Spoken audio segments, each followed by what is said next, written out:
পাম্পে যাওয়ার পরে 80 জনের পিছনে ছিলাম। 80 জন পার করে 2 ঘন্টা সময় পার করে 80 জন পার করে 5-7 জনের সামনে আমি হঠাৎ করে বলে যে তেল নাই। পরে এইখান থেকে শেষ করে আবার আরেক জায়গায় গেছি, 200 টাকার করে তেল দেয়। পরে অনেক রিকোয়েস্ট করে 100 টাকার তেল নিচ্ছে, তেল নাই। এখন এইখানে শাহিন কলেজ পার হইয়া এই প্রায় 2.5 ঘন্টা পথ পার করে তারপর এইখানে আসি। শুনলাম নাকি যে 1 তারিখ থেকে তেলের দাম বাড়বে। যদি তেলের দাম বাড়ে তাহলে যদি 2-5 টাকা বাড়ায় তাহলে বাড়া, কিন্তু এই ভোগান্তি থেকে মানুষ নিস্তার চায়। গতকাল থেকে অফিস শুরু হয়েছে, হ্যাঁ 3 ঘন্টা 4 ঘন্টা ধরে দাঁড়ায় আছি, তেল পাচ্ছি না, ঠিক আছে। ভোগান্তি শেষ পর্যায়ে, আমাদের অফিস টাইম ফেলে রেখে আমরা রাস্তায় দাঁড়িয়ে আছি, ঠিক আছে। যদি তেলের জন্য ঘন্টার পর ঘন্টা রাস্তায় দাঁড়া থাকতে হয় তাহলে আমরা অফিস করবো কি করে। সকাল 11টা বাজে আসছি, প্রায় 2-2.5 ঘন্টা হয়ে গেছে রোদের মধ্যে দাঁড়ানো। আসলে এটা ভোগান্তিটা বলা শেষ নাই।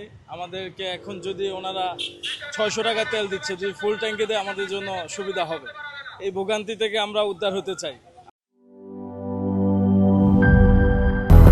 200-র বেশি সার্ভিস ও ফিচারে লেনদেনের সব বিকাশ অ্যাপে সম্ভব।